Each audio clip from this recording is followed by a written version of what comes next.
All right, guys, so I just started building my Maverick. I started building the camper box drawer thing inside the truck bed. But one thing with my first Maverick camper build, I want to do is I want to make it really simple and easy, and that includes the power system. So what I got here today is this Kuri solar panels. We're gonna look at that, and I got this Kurui. The name sounds familiar or sounds similar, but I don't think they're associated with each other. This power station, this is a 800 peak watt power station, and this is a 100-watt solar panel. And what I want to do, and the reason why I chose these things, because basically they're the cheapest option for what I'm getting. So you guys know I love getting a good value. So let's talk about the solar panel first. Again, this brand is, I got some leveling blocks from them too, this Kuri brand, and the leveling blocks work great, so hopefully the solar panels will work great too. But anyways, let me show you the solar panel. And what I like about this is that it's this fabric material, and it's held on by magnets, so it stays in by magnets. And it's just this big, and it's 100 watts, so that's awesome.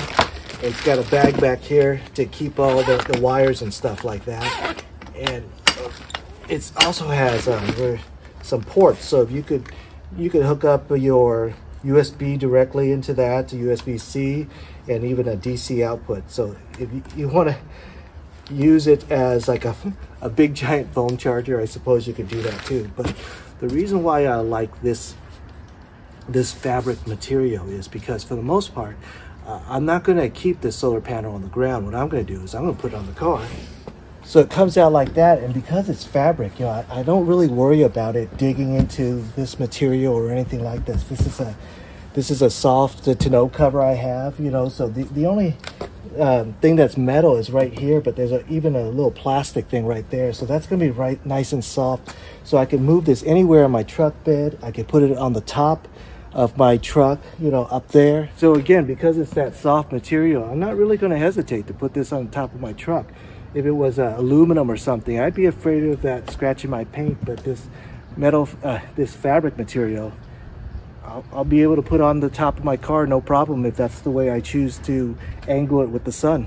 So I want to pair that solar panel with this power station.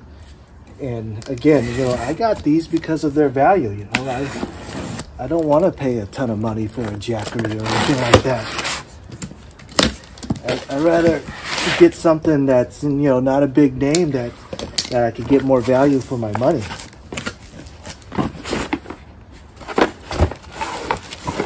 It comes with a power plug, so if you want to plug it into the wall, which is important because when I'm driving and there's no sun, I do actually want to charge it by plugging it into the AC. So that's not a hard thing to do, is to plug it in your plug into your car and charge it while you're driving.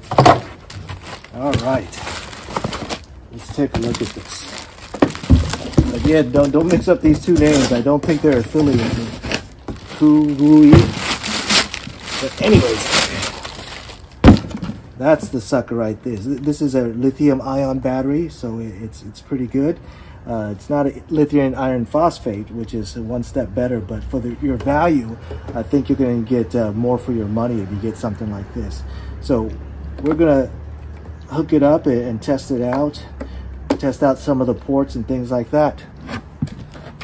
Okay, so this thing advertises 800 watts peak. You know, that's not continuous.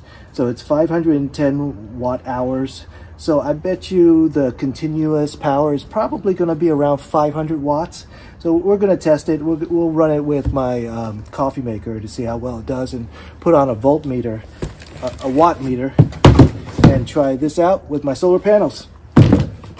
All right, looking at the accessories, is this big power brick thing, and there's also a cigarette adapter. So if you want to charge your car, just plugging into the cigarette adapter while you're driving, you know, that's pretty easy, and this makes it nice and simple.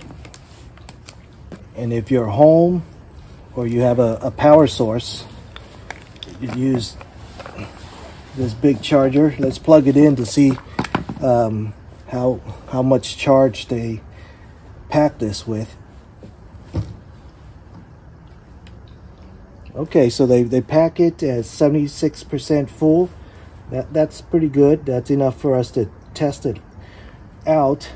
But you know, this is while it's being charged into the wall. So what I want to do is I want to test it with my solar panels. Okay, so the solar panel comes with this nice little pack where you keep all your plugs and things like that. Comes with a few adapters for you to use, some carabiners if you want to hook it up to that. But for the most part, I'm just going to use this power cable that comes out of it, and I'm going to charge my power station with this. All right, so for now, it's a very, very cloudy day, but we'll just set it up and see what it reads. We'll set it up on the back of my truck, and the charger comes with this port, and I had to buy this pack right here to get an adapter for it. And that gets you into this. And the nice thing about that solar panel is it comes with all these different jacks. And yes, that one is going to be the adapter for the input into the power station. All right, so here's my setup of my cheapest solar panel, foldable solar panel, and the cheapest power station. But you know, they actually, both of them got pretty good reviews on Amazon. You can see it's charging. The input is flashing and it's charging. I know the camera is going to have some funky flashy numbers because of the speed of my camera, but rest assured that this screen does not flicker. It's a even 78 number that I can see, okay? So it's charging even despite the cloudy day. So let's test out that power station. Okay, so to test this out, you can actually see the charge has increased to 89%. Well, I don't know if the camera is going to pick that up, but it's at 90 now. So, you know, the charger is definitely working, but I'm going to use this power meter to see how much this is drawing. I think the specs on this says around 500 watts. This is an 800 peak, but I'm guessing it's around 500 continuous, but we'll try it out. So I bought this voltmeter to test it out, or watt meter. But you know, with all this stuff, I'll leave a link on everything for you. In addition to the panel and the power station, I'll leave a link for the adapters and the voltmeter. Give it a shot.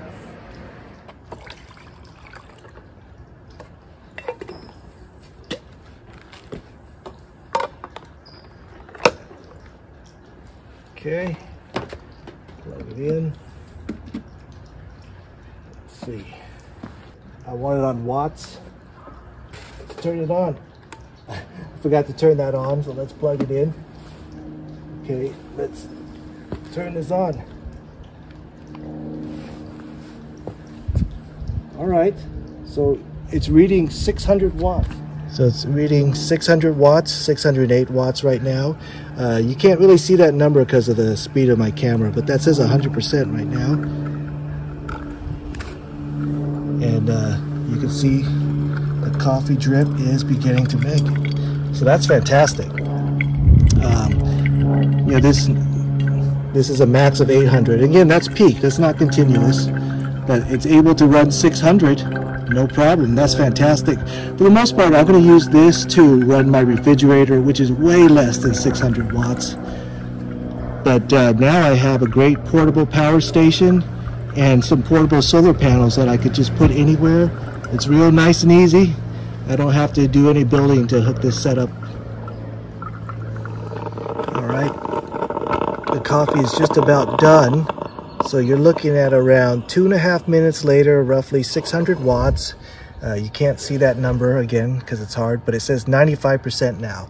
So I use it was at 100 when I first started. So now I use about 5% of my battery to make myself a cup of coffee, which isn't bad. So you can see the watt meter just shut itself off because the coffee maker just shut itself off because it's done. So that's fantastic. So I think I'm really going to like this setup.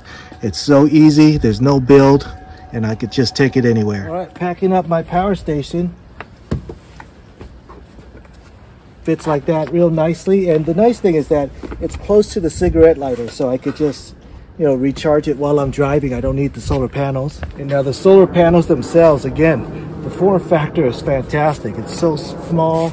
It's got this fabric material that's not metal. So basically I could store the solar panels like that and the charger like that, no problem. Of course, I'm going to store it in the back of my truck once I build my camping box, but for right now, you know, I'll just keep it like that.